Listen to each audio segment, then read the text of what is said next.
Բարև ձեզ սիրելի բարեկամներ, դուք դիտում եք Ամեկ Պլյուսի Պոստսկրիպտում հաղորդաշարը եւ այսօր իմ զրուցակիցն է ԲՀԿ անդամ Էլինար Վարդանյանը, շնորհակալություն Էլինար, որ եկել եք։ Ես ուզում եմ սկսել հենց հեռուստադիտողի հարցից։ Նախորդ հայտարարվում է թե ով է լինելու հյուրը եւ հեռուստադիտողները հնարավորություն են տալիս ինտերնետով այդ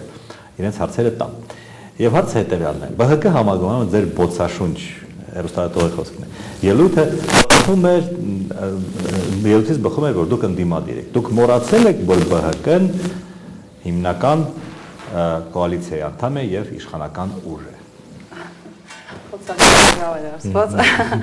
Իրականում ելույթը այնքան էլ բոցաշունչ չէ, որքան իրականությունն էր ցույց տալիս, այսինքն այն իրավիճակը, որում ապրում ենք մենք հիմա։ Չեմ կարծում, թե ելույթը ընդդիմադիր էր, որովհետև կոալիցիայի անդամ լինել դեռևս չի նշանակում, որ պետք է աչքերներս փակենք այն իրականության հանդեպ, որը գոյություն ունի այսօր մեր երկրում։ Այո, այն ամենը, ինչ նշվեց իմ ելույթի ընթացքում, իրականում այս պահին, այս դրությամբ կա է մեր երկրում։ Եվ ես տեսնում եմ դրանք այն խնդիրներն են, որոնց ուղղությամբ պետք է ակտիվ աշխատանք տարվի։ Կոալիցիայի մեջ, թե կոալիցիայից դուրս։ Դժվար եմ ասել, իրականում կոալիցիան որպես այդպիսին այս ազգային ժողովի ավարտին ավարտվում է եւ նոր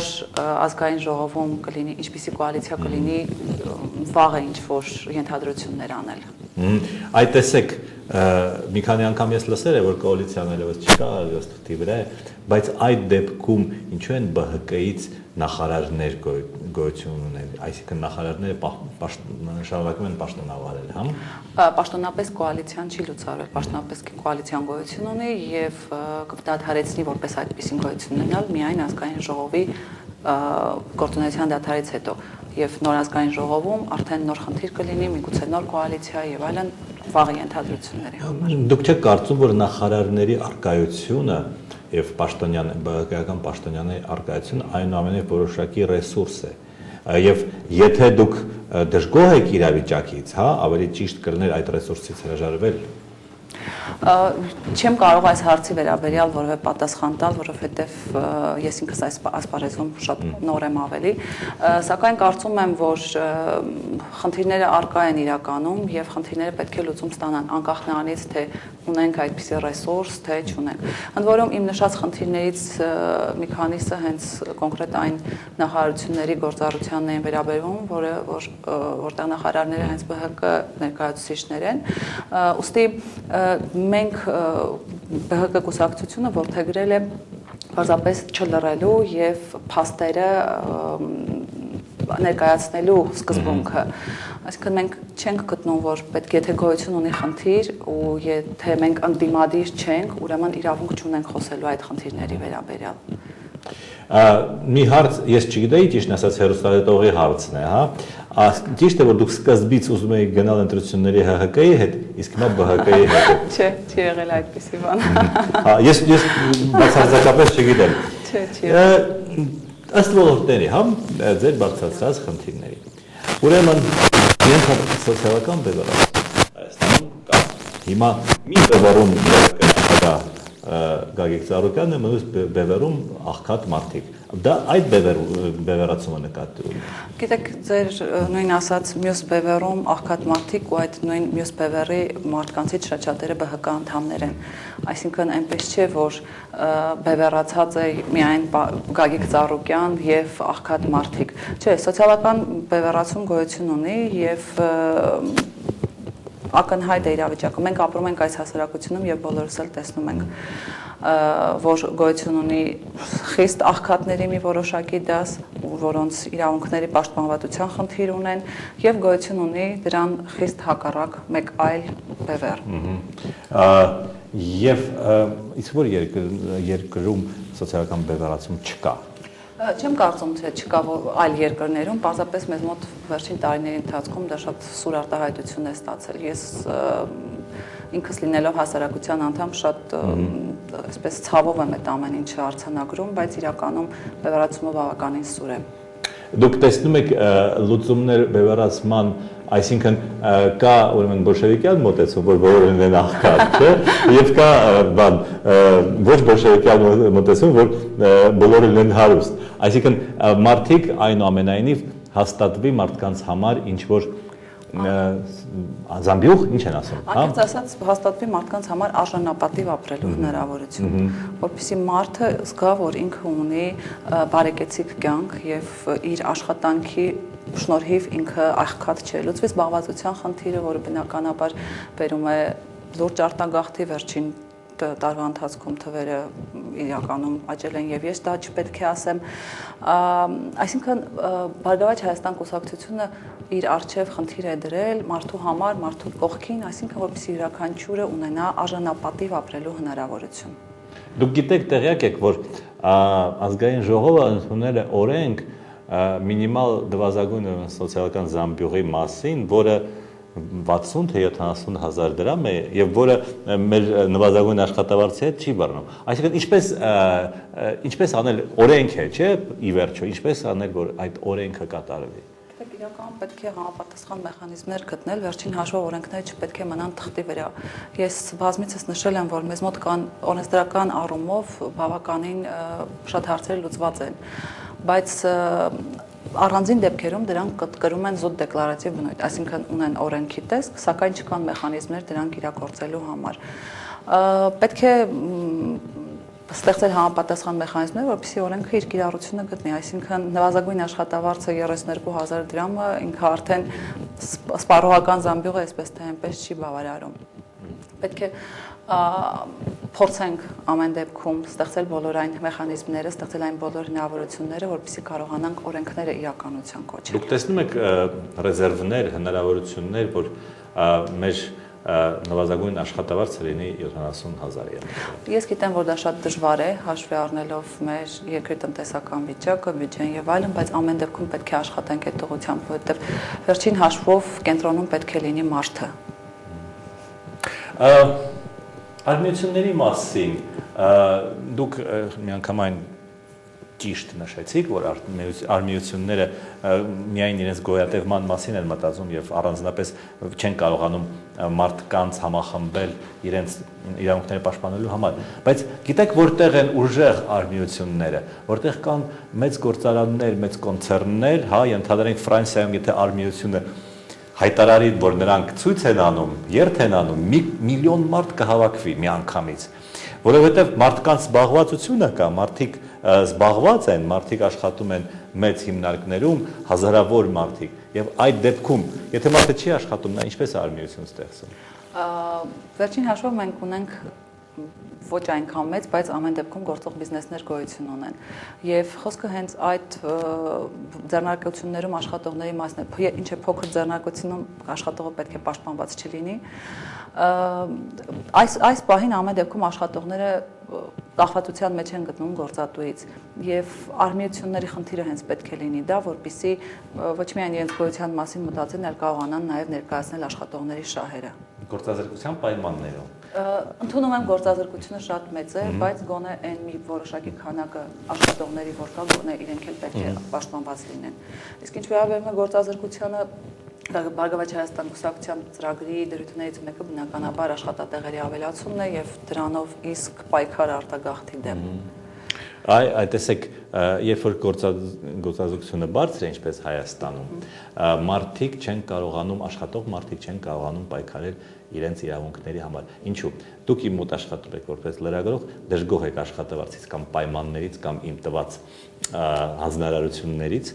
ասում եք բարձրացրու իմ աշխատավարձը կամ չգիտեմ, դուր ինձ համակարգիչ։ Ես ասում եմ դուրը չի գալիս, հաջողություն, ես 10 հոգի ունեմ, չէ՞, կա այդ խնդիրը։ Ես դա եմ ասում, չէ՞, մեր աշխատողները կախվածության մեջ են գործատուներից։ Իսկ եթե լինի արմիություն որպես առանձին օղակ եւ աշխատողը այդ հարցերը բարձրացնի ոչ թե գործատուի մոտ, այլ ներկայացնի արմիությանը եւ արմիությունը ներկայացնի աշխատողի շահերը, այս դեպքում որոշակիորեն անկախություն ունեցող արմիությունը կարողանա ինչ որ չափով, ինչ որ ձևով նաեւ ներկայացնելու աշխատողի շահերը։ Ռեալ եք համարում դա։ Ես ռեալ եմ համարում, գտնում եմ, որ անհրաժեշտ է համապատասխան մեխանիզմներ մշակել պարզապես։ Հաշմանդամների իրավունքները մենք երկու հաղորդում նվիրեցինք այս հաշմանդամների իրավունքներին եւ ես կարծում եմ դա պետք է ոչ միայն հաշմանդամների, այլև մեր բոլորից համար, ամբողջ հասարակության համար եւ 20 տարի խոսվում է, որ նրանք պետք է նույն իրավունքները ունենան եւ տրանսպորտ նստեն եւ թատրոն գնան եւ այլն եւ ոչ մի բան չի արվում։ Բացի թե եւ դուք ասացիք, որ Գագիկ Ծառուկյան հիմնադրամը թեկահատակներ կառուցեք, դա լուծում է։ Լուծում չէ։ Ես միշտ մեջբերում եմ Գագիկ Ծառուկյանի խոսքերը, որ ասում է բարեգործությամբ երկիր չես կառուցի։ Այսինքն այս դեպքում մենք պարզապես մի հատ այսպես փորձնական ծրագիր էինք մշակել, որպեսզի փորձենք իրենց իսկ ուժերով, հաշմանդամների ուժերով մի քանի ընտրատեղամասերում պատրաստել թեկահարթակներ։ Այսինքն ապացուցել, որ դա հնարավոր է։ Ապացուցել, որ դա հնարավոր է։ Եթե հաշմանդամները իրենց ուժերով կարողանում են կառուցել թեկահարթակներ, ինչու պետությունը չի կարողում, հատկապես եթե այդ խնդիրը արդեն 20 տարի է ծառացած է երկրի առջև։ Եթե հաշմանդամն ուզում է գնալ օգտվել իր ընտրելու իրավունքից, եթե հաշմանդամն ուզում է ընտրել իր ապագան։ Ես բազմաթիվ զրույցների ընթացքում, որ ունեցել եմ հաշմանդամների հետ, ինձ համար ամեն դեպքում դա շատ ցավալի է, որովհետև վերջիններս խիստ մեկուսացած են հասարակությունից։ Հասարակ մի բան, իրենք չեն կարողանում այցելել նույնիսկ իրենց ազգականներին։ Եթե նա 9-րդ հարկում հարմարեցված չեն վերելակները նաև, եթե վերելակը ենթադրենք հարմարեցված է, շենքի մուտքը բավականին բարձր է լինում։ Այսինքն հույսը, որպեսզի ազգականները իրենց այցելեն, խիստ մեկուսացում է։ Մշակութային կենտրոնների մասին էլի չեմ խոսում, չեն կարողանում գնալ ինչ-որ տեղ, ֆիլմեր դիտել եւ այլն, թատրոն, չեն կարողանում գնալ հասարակ զբոսնելու։ Ամառ է արխիվում, չգիտեմ, մարդիկ ուզում են դուրս գալ զբոսնելու, առանց այն էլ քիչ մնացած այդ կանաչ տարածություններում հնարավորություն չունեն։ Քանի հաշմանդամ կա ձեր հաշվարկներով։ Մոտ 150,000-ից ավելին պաշտոնապես գնացված։ Բնապահպանության վերաբերյալ, երիտասարդները Մաշտոցի պուրակում ինչ որ ցույցեր են անում, նրանք չեն ուզում, որ այնտեղ կառուցվեն բուտիկներ։ Դուք միանում եք նրանց պայքարին, թե չէ։ Միանշանակ միանում եմ։ Ես իրոք շատ մեծ ուրախությամբ եմ նշում, որ վերջին տարիների 1 տարվա ընթացքում ամեն դեպքում կարելի է գրանցել բնապահպանական խնդիրներով զբաղվող քաղաքացիական նախաձեռնությունների ու կազմակերպությունների հաղթանակները ու այդ թվում նաև Մաշտոցի պուրակում նրանց կողմից տարվող պայքարը ես միանում եմ իրենց եւ կարծում եմ մեր կուսակցության անդամներից շատերը, որովհետեւ շրջակա միջավայրը եւ դա այն կարևոր պայմանն է, որ պետք է արկա լինի եւ պաշտպանված լինի պետության կողմից։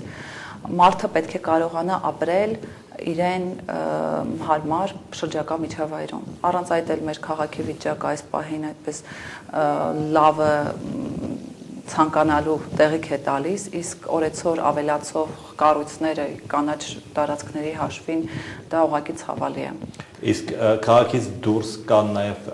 ինչպես հայտնի է հանքեր եւ այլն, որտեղ նույնպես կան բնապահպանների դերկողությունը։ Դուք տեղյակ եք այդ խնդիրների, թե ղուտը չգիտեմ եւ այլն։ Տեղյակ եմ, իհարկե տեղյակ եմ եւ գտնում եմ, որ հանքերի շահագործումը եւ այլն չպետք է խաթարի ամեն դեպքում շրջակա միջավայրը, որովհետեւ այսպես բնությունը քայքայելով դա վերականգնել հնարավոր չէ։ Ընդհանրապես ձեր կուսակցությունը այդ առումով ինչ որ կոնկրետ առաջարկներ ունի, այսինքն մենք թվարկեցինք խնդիրները, որոնք քիչ թե շատ հայտնի են, պարզ են, հա։ Դուք ասում եք համապատասխան մեխանիզմներ, ինչ մեխանիզմներ, օրինակի համար դադարեցնել, չգիտեմ, Քաջարյանի պղնձամոլիբդենային կոմբինատի գործունեությունը հանուն բնապահպանության, թե այնուամենայնիվ շարունակել, ինչ մեխանիզմներ եք տեսնում դուք։ Գիտեք, իրականում դադարեցնելը կարծում եմ համենայն դեպս մեր երկրի այս տնտեսական պայմաններում ինքը արդարացված չէ։ Դրա հետ մեկտեղ շահագործումը պետք է կազմակերպել այնպեսին, որպեսզի շրջակա միջավայրի նոր վնասումներ չլինեն։ Մեխանիզմները պետք է լինեն այնպեսին, որ ցանկացած փաստորեն շրջակա միջավայրի այսպես փչացում, ավերում նախատեսող որևէ գործառույթ պետք է անպայման համաձայնեցված լինի հանրության հետ։ այդ թվում նաև օրինակ Քաջարանի շրջակա գյուղեր եւ այլն ու ինչու՞ չէ նաև ամբողջ հանրապետության հատկապես եթե դրանք ինչ որ այսպես արմատական լուծում պահանջող վայրեր են, այսինքն եթե դրանք կարող են ամբողջությամբ այդ հատվածի բնությունը վերացնել եւ այլն, դա միանշանակ պետք է հանրային քննարկումների արդյունքում կայացվի որոշումները։ Դուք որտեղ եք ցուցակում ես մոռացա 11 Հա, այսինքն դուք ռեալ հնարավորություն ունեք դառնալու պատգամավոր, ինչ որ ոլորտն է, այսինքն երբ դուք դառնաք պատգամավոր, որ հանձնաժողովներ են, չէ՞ այնտեղ, որ հանձնաժողովում կաշխատեիք դուք այդ Կարծում եմ մարդու իրավունքներ, որովհետև ներկա պահին իրականում մարդու իրավունքները խիստ ոտնահարված են եւ գտնում եմ, որ յուրաքանչյուր ոք պետք է իրավունք ունենա օգտվելու իր իրավունքից եւ մարդու իրավունքների պաշտպանությունը պետք է լինի պետության գերակա խնդիրներից մեկը։ Սուր հարց հեռուստատողից։ Դուք գիտեք, որ ԲՀԿ անդամ լինելը նշանակում է կարծիք չունենալ եւ ենթարկվել միայն մեկ մարդու։ Ես համաձայն չեմ։ Այսինքն դուք ենթադրենք այս ելույթը, հա, դուք համաձայնեցրել եք կուսակցության ղեկավարի հետ, որ թե ինչ եք ասելու։ Ոչ։ Գոյություն ունեն ԲՀԿ կուսակցության համար ծրագրային ուղղություններ, դրույթներ եւ այլն, միանալով կուսակցությանը բնականաբար ես ընդունում եմ նաեւ այդ դրույթները, սակայն իմ խոսքը որևէ մեկի հետ համաձայնեցնել չեմ կարծում, մի քիչ սուր է ասված, ամեն դեպքում ես համաձայն չեմ, որ ցանկացած ելույթ պետք է համաձայնեցվի ԲՀԿ նախագահի հետ, որովհետև ելի եմ նշում, եթե դու դառնում ես կուսակցության անդամ, ընդունում ես կուսակցության կողմից որդեգրած քաղաքականությունը, հետևաբար քո կողմից կատարվող հայտարարությունները եւ քո կողմից ընտրվող ուղղությունները պետք է համապատասխանեն նաեւ կուսակցության ծրագրին։ Երբ ինչպես դուք դարձաք կուսակցության անդամ։ Անկեղծ ասած ԲՀԿ-ի հետ աշխատում եմ արդեն շուրջ 3 տարի, այսինքն մինչ ԲՀԿ անդամ դառնալը ես Գագիկ Ծառուկյան հիմնադրամի կրթամշակութային ծրագրերի համակարգողն եմ եղել եւ բազմաթիվ ծրագրեր ենք իրականացրել Ծառուկյան հիմնադրամի միջոցով, իսկ անցած տարվա սեպտեմբերին ես նաեւ անդամագրվեցի կուսակցության շահերգերը։ Շատ է ասվում, որ այդ հիմնադրամի գործունեությունը եւ քաղաքական գործունեությունը դրանք հատվում են եւ դա նման է կաշառքի, այսինքն բարեգործությունը եւ կաշառքը ընտրություններից առաջ իրար, այսպես ասած, նմանվում են։ Ես կհամաձայնեի այդ մտքի հետ, եթե բարեգործությունը որպես այդպեսին գոյություն ունենար միայն վերջին 1-2 ամսվա ընթացքում, եթե ասենք նախընտրական փուլում, բայց եթե ես ինքս արդեն 3 տարի է այդ հիմնադրամով տարբեր բարեգործական ծրագրերի մասնակիցն եմ, այսինքն եթե դա ունի շարունակական վերջին 5 տարվա ընթացքում բարեգործական ծրագրեր են իրականացվում, չի կարող դա դիտվել որպես ընտրակաշառք, չի կարող նույնականացվել քաղաքականության եւ ընտրությունների հետ։ Գիտեք, իրականում մենք էլ ենք գտնում եւ ես քիչ առաջ ասացի, Գագիկ Ծառուկյանը միշտ շեշտում է բարեգործությամբ երկիր չես կառուցում։ Սակայն այսօր իրավիճակը այնպեսին է, որ առանց բարեգործական ծրագրերի հնարավոր չէ առանձին ոլորտներում իրականություն կյանքի կոչել ինչ որ ծրագրեր եւ այլն։ Եվ գոնե ինչ որտեղ մեղմացնելու համար իրավիճակը գտնում եմ, որ այս պահին բարեգործական ծրագրերը, այսինքն այս պահին ասելով, այս տարիների ընթացքում իրատեսական են եւ անհրաժեշտ։ Իսկ դուք չեք նկատել այսպեսի բան, որ այնուամենայնիվ միանգամայն ճիշտ է, միշտ էլ գործում է եւ 5 տարի գործում էր, բայց այս պահերին, ընտրության պահերին մանավանդ գարնանային գյուղական աշխատանքների հետ կապված պարարտանյութ, չգիտեմ, դիզվառելիք եւ այլն այդ բարեգործությունները ակտիվանում են ոչ միայն բնականաբար ձեր կուսակցությունից, այլև հանրապետական կուսակցությունից։ Միգուցե այլ կուսակցությունների կողմից ես իրավասու չեմ ինչ որ բաներ այդ առումով ամեն դեպքում ասելու, բայց ես կարող եմ խոսել միայն Բարգավաճ Հայաստան հիմնադրամի մասին։ Հիմնադրամի կողմից դա արվել է տարիների ընթացքում եւ Գագիկ Ծառուկյան հիմնադրամը։ Գագիկ Ծառուկյան հիմնադրամի մասն է խոսքը, այո, հիմնադրամի կողմից դա բարեգործություն արվել է տարիների ընթացքում եւ ինչ որ գերակշռում եւ այլն վերջին ամիսների ընթացքում ամեն դեպքում արկա չէ։ ԲՀԿ համագումարում հնչում էին ընդդիմադիր ելույթներ։ Ինչ կարծիք եք դրա մասին։ Այսինքն ձեր ելույթը դուք ընդդիմադիր չէիք որակի։ Գիտեք, անկեղծ ասած, ես համագումարը որպես այդպեսին արձանագրում էր այն իրողությունը, որ արկա է մեր երկրում։ Եթե դա ընկալվում է որպես ինտիմադիր կամ հակառակը ես չեմ կարող ասել թե յուրաքանչյուրի կողմից ինչպես է դա ընկալվելու։ Ես կարող եմ ասել, որ բոլոր զեկույցներում, բոլոր ելույթներում արձանագրվեցին այն փաստերը, այն իրողությունը, որ գոյություն ունի Հայաստանի Հանրապետությունում։ Ոչինչ չի ներկայացվել այնպես ինչպես չի եղել եւ ես ցավում եմ, որ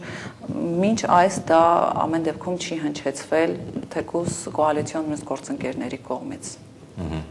Շնորհակալություն Էլինար հետաքրքիր զրույցի համար, ձեզ հաջողություն եմ ցանկանում։ Սիրելի բարեկամներ, իմ զրուցակիցն էր ԲՀԿ անդամ Էլինար Վարդանյանը, մենք վաղը նորից կհանդիպենք, տեսություն։